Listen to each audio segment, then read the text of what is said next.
Have you ever noticed something strange? The people who accomplish the most rarely talk about motivation. They don't post inspirational quotes. They don't wait for Monday to start. They don't need a perfect morning routine or the right playlist. They simply do what needs to be done day after day without drama, without excuses, without negotiation. While most people are still lying in bed, scrolling through their phones, waiting to feel ready, these individuals have already completed their most important work. While others are watching motivational videos trying to pump themselves up, these people have already trained, studied, created, and executed. And here's the fascinating part. When you ask them how they do it, they never mention feelings. They never talk about inspiration. They speak of something far older and infinitely more powerful. In 10th century Japan, during the Han period, there existed a concept that separated ordinary men from legends. This wasn't about physical strength, though many who embodied it were formidable warriors. It wasn't about intelligence, though the wisest scholars recognized its value. This concept spoke to something the Japanese called Yamato Damashii, the spirit that moves the body even when every fiber of your being screams to stop. This principle built warriors who couldn't be defeated. It created generals who changed the course of history. But centuries later, during World War II, it was brutally hijacked and twisted into something dark: militaristic propaganda and extreme nationalism. The Japanese government corrupted its meaning, using it to justify terrible things. But the original essence of Yamato Damashii had nothing to do with war, empire, or national superiority. It was about one devastatingly simple truth: duty over sentiment, identity over emotion, being over doing. Today I'm going to share with you what this ancient concept really means and how it can transform you from someone who knows a lot but accomplishes little into someone who can't help but take action. But first, let me tell you the story of a man who had all the knowledge in the world and absolutely no courage to use it. Before we dive in, I need to clarify something crucial. There are two types of motivation. The first is what we might call excitement, that temporary surge you feel after watching an inspiring video or reading a powerful quote. It feels good, but it evaporates like morning dew. The second type is what the Japanese call ikki, your reason for being, your purpose for action. In this video, we're going to explore why the first type of motivation, excitement, is actually sabotaging your progress and why you need something much deeper. Now, before we continue, I want to invite you to subscribe to Presence and Purpose. We're building a community of people who are tired of empty motivation and ready for real transformation. Hit that subscribe button, ring the bell, and drop a comment below. Tell me, what's the one action you keep putting off? What's the goal you've been planning forever but never executing? Share it honestly. And while you're there, help others who comment. Maybe someone needs advice in an area where you're experienced. Let's create a space where we actually help each other grow, not just consume content. Thank you for being here. Now let's begin. Chapter 1, The Man Who Knew Everything and Did Nothing. The year is 950, Han period, Japan. Tadayoshi is 24 years old, and he's already read more books than men twice his age. Born into a noble family, he has access to resources most people can only dream of. Chinese military classics, Buddhist texts, the strategic writings of Sun Tzu, the philosophical teachings of Confucius, while other young nobles waste their time at parties writing poetry about cherry blossoms and getting drunk on sake. Tadayoshi studies. He studies military strategy, battle formations, combat tactics, the psychology of warfare. He has a dream, you see, to become a great warrior, perhaps even a general who will change the fate of Japan. His mind is sharp. His memory is exceptional. He can quote ancient texts verbatim and debate military theory with scholars decades older. But Tadayoshi has a devastating problem, one that's slowly crushing his soul. He cannot act. Every single morning he wakes up with grand plans. Today will be the day. Today he'll finally pick up his sword and train until his hands bleed. Today he'll push his body to its limits. Today he'll stop being a scholar pretending to be a warrior and actually become one. But then something always happens. He'll spot a new scroll on his shelf, a text about a technique he hasn't completely mastered, and his mind whispers, "How can I train without fully understanding the theory first? What if I practice incorrectly? Shouldn't I study this one more thing?" So he reads, he studies, he takes notes, he memorizes, and when he finally feels ready to take action, the sun has set. The day is gone. Tomorrow, he promises himself. Tomorrow I'll definitely start. The household servants begin whispering. The other nobles start laughing behind his back. Tadayoshi, the warrior of books, they mock. He can kill you with knowledge, but never with a sword. The truth cuts deeper than any blade. Because it's absolutely true. He has enough technical knowledge to train an entire army, but he himself has never felt the burn of exhausted muscles, never experienced the mental wall that separates the mediocre from the excellent, never faced the real discomfort that transforms theory into skill. His father, a stern man who served as a military advisor to a provincial lord, looks at him one evening and says something that will haunt Tadayoshi forever. You have the mind of a general and the heart of a scribe. All that knowledge without action is worthless. You're not a man, you're a ghost pretending to be alive. Tatoshi doesn't sleep that night. His father's words echo like thunder in his mind. He knows it's true. All those years of studying, all those books, all that knowledge, and he remains exactly the same, weak, hesitant, trapped inside his own head, paralyzed by overthinking. But the next morning, something different happens. For the first time in years, Tadayoshi doesn't open a book. He walks out the door. Chapter 2, The Meeting in the Forest. Tadayoshi wanders aimlessly through the forest near his family's estate. The morning air is cold, biting. The sun has barely risen. He doesn't know what he's looking for. Maybe clarity, maybe permission to go. Back to his comfortable life of books, maybe just a walk to clear his head. That's when he hears it, a rhythmic, repetitive sound. Metal cutting through air, wood striking wood. Consistent, relentless, hypnotic. He follows the sound to a small clearing and freezes. There stands a man, perhaps, 50 years old with graying hair tied back in a simple bun. His body is marked with old scars, white lines across his arms, a jagged mark on his shoulder. He's moving with a wooden sword, performing the same sequence over and over and over. The same cut, the same stance, the same breath hundreds of times. Tadayoshi watches mesmerized. There's no emotion on the man's face, no expression of effort or satisfaction, just pure, constant, relentless movement. This is what discipline looks like, Tadayoshi realizes. Not exciting, not motivated, just present, just doing. When the man finally stops, Tadayoshi approaches nervously. Master, he begins using the term of respect automatically. I've watched you train. You have a discipline I've never seen. Please teach me. The man looks him over slowly, takes in the fine silk clothes, the soft, uncalloused hands, the posture of someone who's never done real physical labor. No, he says simply, and begins to turn away. Wait. Tadayoshi's voice cracks with desperation. I've studied all the techniques. I know Sun Tzu's art of war by heart. I know formations, strategies, the writings of the great Chinese generals. I can learn quickly, I promise. The man stops, turns slowly. His eyes are hard as stone. You know techniques. There's something almost amused in his voice. Good. Go use them yourself. And he continues walking. Something breaks inside. Tadayoshi, all his pride, his identity as the educated noble shatters. Please, he shouts. I need to change.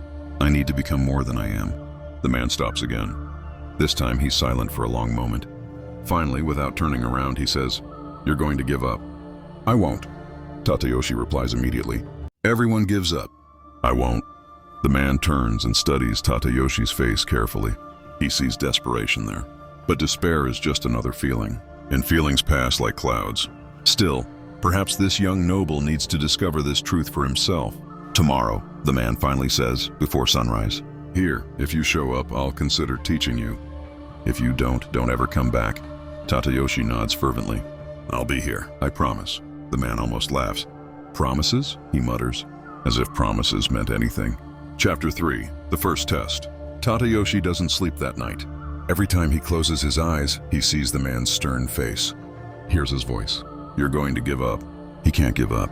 Not this time. He refuses to be the warrior of books anymore. He arrives at the clearing a full hour before dawn. It's freezing cold, dark. He waits, shivering, watching for the first rays of sunlight to touch the trees. The man appears like a ghost. One moment the clearing is empty, the next he's simply there, standing silently. He looks at Tadayoshi with what might be surprise or disappointment. It's impossible to tell. You came, the man observes. It's not a compliment. I said I would come. Words, the man murmurs. Today I'll find out if you have anything more than words. What follows is absolute hell. The man who finally reveals his name is Kaio starts with something deceptively simple. A basic fighting stance. Crouching, knees bent, back straight, arms extended, holding a wooden sword parallel to the ground. This position, Kao explains, is the foundation of everything. How long? Tadayoshi asks. Until I tell you to stop. 2 minutes later, Tadayoshi's legs are shaking. 5 minutes later, he's drenched in cold sweat. 10 minutes later, every single fiber of his body is screaming at him to move, to straighten, to stop this madness. Master, I don't think I can. Silence. Kito's voice cuts through the air like a blade. He's sitting on a rock, staring at Tadayoshi, with the same impassive expression. Your mind is telling you to stop, it lies. Your body is capable of far more than your mind believes. 15 minutes. Tadayoshi feels tears in his eyes. Not from sadness, but from pure physical agony. Every muscle is on fire. I can't stop, Kao says suddenly. Tadayoshi collapses forward, gasping for air as if he's just run a marathon. His legs won't stop trembling. He looks up at Kaio, hoping for what? Understanding? Encouragement. What he sees is disappointment. 15 minutes, Kaio says, and you already want to give up. Do you think battles last 15 minutes? Do you think enemies wait for you to feel comfortable? Tadayoshi lowers his head. The shame is overwhelming. Go home, Kao says, standing up. You don't have what it takes. Something shatters inside Tadayoshi, but from that breaking, something else emerges. Something harder. No, he says, forcing himself to stand on shaking legs. I'll do it again. Kaio looks at him with new interest. You think motivation will save you? This anger you feel right now, it will pass. Tomorrow morning, you'll wake up sore, exhausted, and you won't want to come back. I'll come back. Why? It's not a rhetorical question. It's a test. Tadayoshi opens his mouth to answer, then closes it. Why would he come back? Because he wants to be a warrior. That's a feeling. Because he's ashamed. That's also a feeling. And Kaito is right. Feelings pass. You don't know, Kaio observes. And because you don't know, you won't last. He begins walking away. Wait! Tadayoshi shouts. Tell me then. Tell me why I should come back. Kao stops, turns slowly. Because it's your duty. Duty? Tatoshi repeats, confused. Duty to whom? To yourself. To the man you promised to become. Listen carefully. Motivation is a feeling. Duty is an order. Feelings change with the wind. Duty remains even in the storm. Kao takes another step, then stops once more. We Japanese have a word for this. Yamato Damashii, the Japanese spirit. It's not about feeling like doing something. It's about doing it because it's who you are. Chapter 4, the second day, and the first real lesson. Tadayoshi returns the next day. Not because he wants to. His entire body aches. His legs can barely support his weight. Every muscle protests with each step, but he remembers Kaio's words. Duty remains even in the storm. Kao is waiting. This time his face shows something different. Not approval exactly, but recognition. You're back. He says, I said I'd be back. Yesterday you said it with emotion. Today you say it with weariness. Which is truer? Tadayoshi thinks today. Exactly. Yesterday you were motivated. Today you're fulfilling your duty. One disappears, the other doesn't. Kao makes him assume the same stance as yesterday. But this time before they begin, he explains. Yamato Damashii isn't something you feel. It's something you do until you become it. Let me teach you about what you studied in those books. As Tadayoshi holds the position, his legs already beginning to tremble. Kaio asks, what did you study? Battle strategies, Tadayoshi replies through gritted teeth. Tact, formations, the classics. And that made you a warrior. No, why not? Tadayoshi doesn't respond immediately, focused on the burning pain. Because I didn't act. Partially correct. Kao says, the knowledge you gain from Chinese texts is valuable. The classics teach strategy. They teach wisdom. But there's an old saying, knowledge is of little use without Yamato Damashii. Do you know what that means? Tadayoshi's legs start trembling violently. It means you can know how to win every battle in the world. But if you don't have the soul to show up on the battlefield, that knowledge is worthless. Yamato Damashii is the spirit that turns knowledge into action. It's what keeps you moving when every part of you wants to stop. Tadayoshi's legs give way. He falls. 20 minutes this time, 5 minutes longer than yesterday. Kao nods.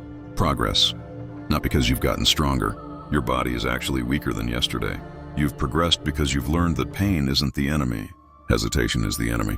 Chapter 5, the lesson of the river. Third day, Tadayoshi arrives at dawn. Kaio is waiting, but this time they don't stay in the clearing. Today, Kao says, you'll understand the difference between doing something when you want to versus doing it because you must. Follow me. They walk to a nearby river. The water is fast and brutally cold. You can see it in how it moves. Aggressive and unforgiving. Kao points to a rock in the middle of the river. You will stand on that rock in your fighting stance until I tell you to leave. Tadayoshi looks at the icy water. For how long? Until you understand. Tadayoshi steps into the river. The water is so cold it feels like knives cutting into his skin. He jumps onto the rock, slips, almost falls, but manages to catch his balance. He assumes the stance. The water splashes against his legs. The cold is unbearable. 5 minutes and he's shaking uncontrollably. 10 minutes and he can't feel his feet. 15 minutes and panic starts creeping in. Every cell in his body is screaming at him to get out. "Master!" he shouts. "I can't take this. Your ancestors endured worse." Kao shouts back from the shore. They stood on battlefields for days. They marched with open wounds. They fought until their last breath. And you can't handle cold water, but why? Tadayoshi shouts, "Why do I have to do this?" "Because it is your duty." Kao's voice echoes through the forest. "You asked me to teach you. You promised to become a warrior. That's not a request. It's a declaration, and declarations demand duty." Tadayoshi closes his eyes. Tears stream down his face, mixing with the river spray. He thinks about giving up. It would be so easy. Just step off the rock, go home, return to his comfortable life of books. But then he remembers his father's words. "You have the mind of a general and the heart of a scribe." The laughter of the other nobles. The warrior of books. All those years of studying, planning, knowing, and nothing changing. He's not that man anymore. Not here. Not now. The cold remains. The pain remains. But something shifts inside him. He stops fighting it. He accepts it. "I'm here because I choose to be. I stay because I must." Time becomes meaningless. Eventually, Kido shouts, "Get out!" Tadayoshi jumps off the rock. His legs barely respond. Kao helps him to shore, leads him to a fire that's already burning. 45 minutes. Kao says, "You stayed 45 minutes." Tadayoshi stares at him in disbelief. "It felt like hours." "Do you know what happened out there?" Kao asks. "For the first 15 minutes, you fought the discomfort. It exhausted you. Then something changed. You stopped fighting. You accepted that the cold was your duty. And paradoxically, it became easier. Not because the pain lessened, but because you stopped adding mental suffering to physical pain." Kao adds fuel to the fire. "This is Yamato Damashii. It's not about not feeling. It's about not letting feelings dictate your actions. Did you feel cold? Yes. Did you want to leave? Yes, but you stayed because duty doesn't negotiate with discomfort." Chapter 6. The Origin Story. That evening, Kao allows Tadayoshi to rest early. But first, they sit by the river listening to the water rush past. "Do you know why I'm teaching you about Yamato Damashii?" Kao asks. Tadayoshi shakes his head. "Because you're exactly the type of man this concept was created to save." Kao looks up at the stars. "Centuries ago, our elite became obsessed with Chinese culture, and rightfully so. The Chinese had incredible knowledge, philosophy, strategy, art, poetry. Our nobles studied these classics intensely. They became brilliant scholars. But many of them became like you were. They knew everything and did nothing. Knowledge without soul, theory without practice. That's when our ancestors realized something crucial. They needed a way to describe what separated men who just knew things from men who actually did things. It wasn't enough to have Karazukai Chinese knowledge. You needed Yamato Damashii, the native spirit. The soul that makes you act even when you don't want to." Kao continues, "This wasn't about being anti-Chinese or anti-foreign. It was about recognizing that knowledge is the tool, but spirit is the craftsman. You can have the best sword in the world, but if you lack the courage to wield it, it's just decorative metal. The truth our ancestors discovered is this: practical wisdom, the ability to solve real problems, make decisions under pressure, act when action is necessary, doesn't come from books alone. It comes from doing, from showing up, from fulfilling your duty when every part of you wants to run away." Yamato Damashii was the difference between the scholar who debates war and the warrior who fights in war. Between the poet who writes about courage and the man who acts with courage. Between who you were 3 days ago and who you're becoming now. Chapter 7. The Great Temptation. Week 2. Tadayoshi has made real progress. He can hold stances for longer periods. His muscles are beginning to respond properly. His mind is starting to quiet. Then comes the real test. It's the full moon festival. All the nobility will be there. Music, poetry, sake, celebration. Tadayoshi receives an invitation. The night before the festival, he can barely sleep. Not from excitement about training, from internal conflict. He's trained 7 days straight. One night off wouldn't hurt, right? He deserves some rest, some fun, some normally. On the morning of the 8th day, Tadayoshi doesn't appear in the clearing. Kao waits, watches the sunrise completely. Tadayoshi doesn't come. Tadayoshi is at home, sleeping off a night of drinking and socializing. When he finally wakes, it's late afternoon. The guilt hits him immediately, crushing. He's broken down after only a week after all his promises. The next day, he goes to the clearing expecting it to be empty. Kaio will have given up on him surely, but Kaio is there waiting. His face doesn't show anger. It shows something worse, sadness. You missed yesterday, Kao says quietly. It was the festival.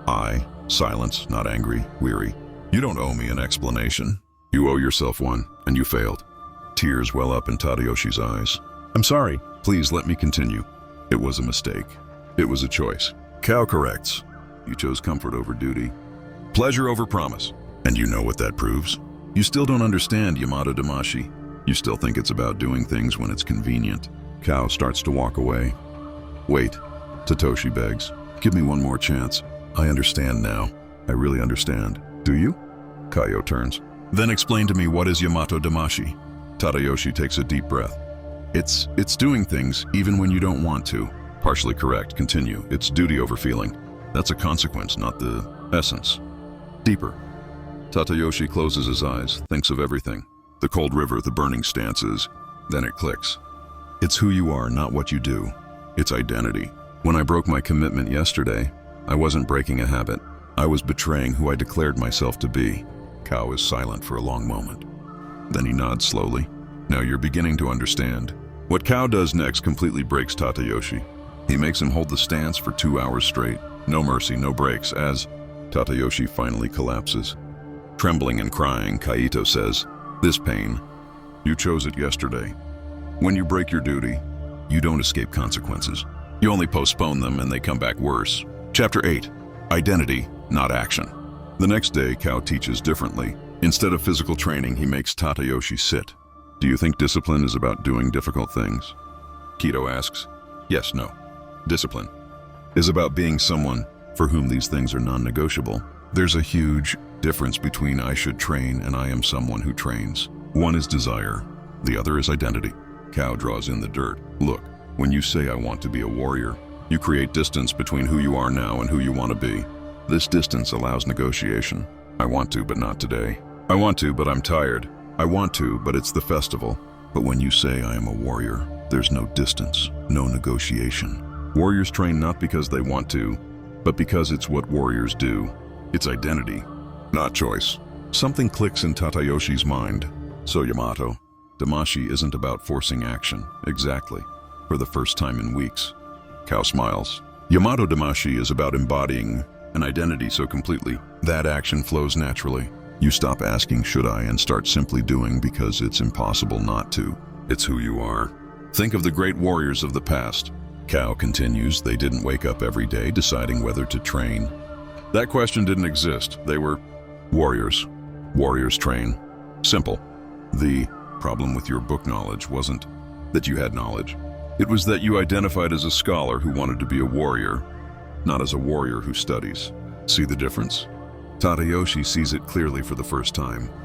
In the coming months, Kido says, I will teach you how to change your identity. Not through thought, through repetition, so consistent that your body and mind have no choice but to accept you are no longer who you were. Chapter 9. The Transformation. The following months are brutal, but something fundamental changes in Tadayoshi. He stops negotiating with himself. Kao teaches him a simple principle: decide once, act 1,000 times. Tadayoshi decides who he is, not who he wants to be who he is. Then he lives as that person. No questions, no negotiations. 90 days, every single day before sunrise. No exceptions. No, just not today. No, I'm too tired.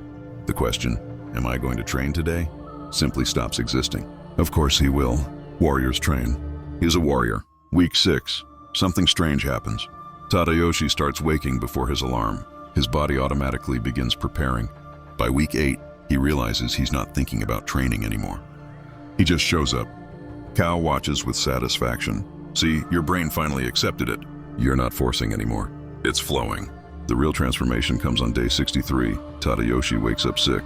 Fever, body aching, mind foggy. The old voice whispers, you must rest today. He gets up anyway. Staggers to the clearing. Kao sees his condition immediately. You're sick. Kido observes, I am. Why did you come? Satoshi replies without thinking. Because that's who I am. Kaito smiles. Not a small smile, but a huge one of genuine pride. Now you understand. Yamato Damashii isn't about being strong. It's about being unshakable. Not in power, but in identity. Go home, Kao says gently. Rest today. You've proven your point. You didn't come to prove yourself to me. You came because you can't help but come. You've changed. Chapter 10, the final lesson. Day 90. 3 months of non-stop training. Tadayoshi is no longer the same man. Physically transformed muscles where there was softness, calluses where there was soft skin. But the real change is invisible. Kao sits him down one final time. You've completed your training period. Now I'll tell you the truth. You needed to discover yourself. Yamato Damashii was never about training. It was about death and rebirth. The Tadayoshi, who arrived here 3 months ago, the man who knew everything and did nothing, he died. Every single day when you woke and chose duty over comfort, you were killing him and being born anew. The books you read weren't wrong. Kido continues, your knowledge is valuable, but knowledge without soul is a corpse. Beautiful perhaps, but dead. Yamato Damashii is the soul that animates knowledge. It transforms information into wisdom, theory into practice, intention into reality. Kao stands. There's one last thing to show you. He leads Tadayoshi to an open field. 20 armed men wait their soldiers. Real warriors. These men need an instructor, Kao explains. Someone who understands strategy but has also proven they can execute. Someone with Yamato Damashii. Tadayoshi looks at the men, then at Kaio. You're recommending me? No, I'm handing you your duty. You spent 3 months learning to be a warrior? Now you'll teach others not through books. Though your books are useful. Through example, through identity, through Yamato Damashii. Chapter 11, 5 years. Later, 5 years pass. Tadayoshi, now 29, has become exactly what he dreamed of. Not just a warrior, a general. A leader men follow not from fear, but from respect. He commands 300 soldiers. He's won 3 important battles. But more importantly, he's taught what Kaio taught him. Yamato Damashii? His soldiers aren't the strongest. They don't have the best equipment. But they have something enemy armies don't. They don't negotiate. When orders come, they execute without hesitation, without internal questioning. Not because they're blind, but because they have identity. We are Tadayoshi's soldiers, they say. And Tadayoshi soldiers don't break. One day, a young recruit comes to him. Intelligent, studious, but weak. Tadayoshi sees himself. General, the young man says, I've read all the manuals. I know all the techniques. But in training, I freeze. I know what to do, but can't do it. Why? Tadayoshi smiles. He's waited years for this question. Because you have knowledge. Without soul, knowledge tells you what to do. Yamato Damashii makes you do it. Come with me tomorrow before sunrise. I'll teach you what no book can teach. And the next day, in a clearing in the forest, the cycle begins again. Chapter 12, Distortion and Return. Tadayoshi lives to 67. He sees much change in Japan, but never forgets Kao's teachings. Never stops living by Yamato Damashii. But the story doesn't end with men like them. Centuries later, leading up to World War II, the concept is hijacked. Militaristic governments take Yamato Damashii, this beautiful concept of completing knowledge with action, and twist it into something horrific. They claim Yamato Damashii means dying for the emperor. Blind nationalism, Japanese superiority, soldiers fighting to death, not from personal duty, but fanatical obedience. This wasn't Yamato Damashii. It was propaganda wearing a sacred name. The real Yamato Damashii, the one Kao taught, had nothing to do with national superiority. It was about personal superiority, not being better than others, but better than you were yesterday. About the internal war, about killing the version of yourself that negotiates, postpones, knows but doesn't act, and being born as someone who simply executes, not from emotion but from identity. Today the term carries scars from that dark period. Many Japanese avoid using it, but the essence, the truth never died. It lives every time someone chooses duty over feeling. Every time someone shows up when they don't want to. Every time someone turns knowledge into action, theory into practice, intention into reality. Chapter 13, Applying Yamato Damashii. Today you don't need to be a samurai to experience Yamato Damashii. You don't need to be Japanese. Because at its core, this isn't about culture. It's about universal human truth. Here's that truth. Motivation is a lie. Motivation is a feeling. Feelings change with the wind. Monday, you're motivated. Wednesday, you're tired. Friday, you give up. Sunday, you promise to start again. This cycle kills dreams, kills potential, kills who you could become. Yamato Damashii is the answer. Here's how it works. First, stop making promises about what you'll do. Make declarations about who you are. Don't say, I'm going to the gym. Say, I'm someone who trains. Don't say, I should read more. Say, I'm someone who reads daily. The difference seems small but changes everything. Second, understand that duty is non-negotiable. When you say, I am someone who does X, you're not creating a goal. You're creating identity. Identity doesn't have days off. You don't get a day off from being you. Third, accept that transformation requires pain. Breaking comfort cycles hurts. Creating good habits and abandoning bad ones hurts. But pain is like bitter medicine. Uncomfortable at first, but it heals. Fourth, knowledge without action is illusion. You can study training for years and remain weak. Read about business and stay broke. Learn about relationships and stay alone. Why? Because you have knowledge but not Yamato Damashii, the spirit to execute. Knowledge shows the way. Yamato Damashii makes you walk. Fifth, consistency trumps intensity. Tadayoshi didn't become a warrior in one day of intense training. He became one in 90 days of showing up every single day. Even sick, even tired, even when he didn't want to. Transformation doesn't come from one heroic effort. It comes from 1,000 small acts of fulfilled duty. Don't focus on impossible tasks. Instead of studying 16 hours one day, study 3 hours consistently every day. Don't worry about hours per day. Worry about the number of days you maintain that habit. Chapter 14, the final secret. But there's one final secret Kaido taught Tadayoshi only on the last day. Something that completely changes how you view discipline. After 90 full days, Kao said something that sounded like contradiction. Now that you've learned Yamato Damashii, I'll teach you when to break it. Tadayoshi was confused. Break it? But you said duty is non-negotiable and it doesn't negotiate. Kao confirmed. But there's a difference between breaking from weakness and adjusting from wisdom. Yamato Damashii isn't about self-punishment. It's not about destroying your body or mind in the name of blind consistency. It's about serving your greater purpose, not rigidly following rules. If you're truly sick, not lazy, but truly sick, resting isn't breaking Yamato Damashii. It's honoring it. You're resting to serve better tomorrow, not running away because you don't want to do today. See the difference? Tadayoshi saw it was about intention. Warriors rest strategically to fight harder, Kao said. Cowards rest emotionally to avoid fighting. Same action, opposite intention. The test is simple. Ask yourself, why am I stopping today? If the answer is because I don't want to, or because it's hard, or because I deserve a break, you're negotiating. Kill that thought, execute. But if the answer is because my body needs recovery to perform better tomorrow, that's not negotiating. That's strategy. Yamato Damashii without wisdom is fanaticism, Kaio continued. Yamato Damashii with wisdom is mastery. Never confuse the two. That was the final lesson and the most important, because Yamato Damashii's goal was never creating robots that execute blindly. It was creating warriors who execute with purpose, who understand that discipline serves something greater. That duty isn't a prison. It's the freedom to decide once and live 1,000 times without the burden of constant decisions. The truth available to you. Now Tadayoshi's story ends, but the truth he discovered doesn't. That truth is available to you right now in this moment. You don't need more motivation. Motivation is fuel that runs out. You need Yamato Damashii. You need an identity so strong that action isn't a choice. It's an inevitability. You need to understand that all the knowledge you have, all the courses, books, videos, strategies are worthless without the spirit to execute. Knowledge is of little use without Yamato Damashii. You need to accept that the person you are now, the one who knows but doesn't act, who plans but doesn't execute, who promises but doesn't deliver, that person must cease to exist. And you're the one who defeats them every single day by fulfilling your duty, by taking action when you don't want to, by being consistent when it's inconvenient. In that person's place, something new is born. Someone unwavering. Someone who doesn't negotiate. Someone people look at and think, how does he do it? And the answer is simple. He doesn't do it. He is it. This is Yamato Damashii. It's not a Japanese technique. It's human truth.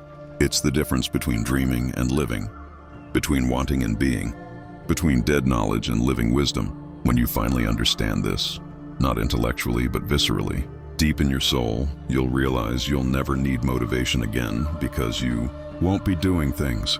You'll be being someone, and this person simply cannot help but act. If this video changed your perspective on discipline and action, I want to invite you to subscribe to Presence and Purpose.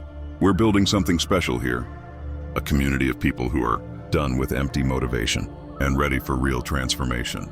Hit that subscribe button and ring the bell so you don't miss future content that will continue this journey. And listen, drop a comment below right now. Tell me honestly, what's the one action you've been putting off? What do you know you need to do but keep postponing? Share it. And while you're there, help someone else who commented. Maybe they need advice in an area where you have experience. Let's create a real community of people helping each other grow. Remember, knowledge without Yamato Damashii is just dead information taking up space in your head. Knowledge with Yamato Damashii is the power to transform your life. The choice is yours, but choose quickly because every day you put it off, the old you grows stronger. One day it will win unless you defeat it today. If you've watched this far, thank you for your attention. You've already proven you have something most people don't. Now use it. Take action. Be present. Walk with honor. Follow the path. See you in the next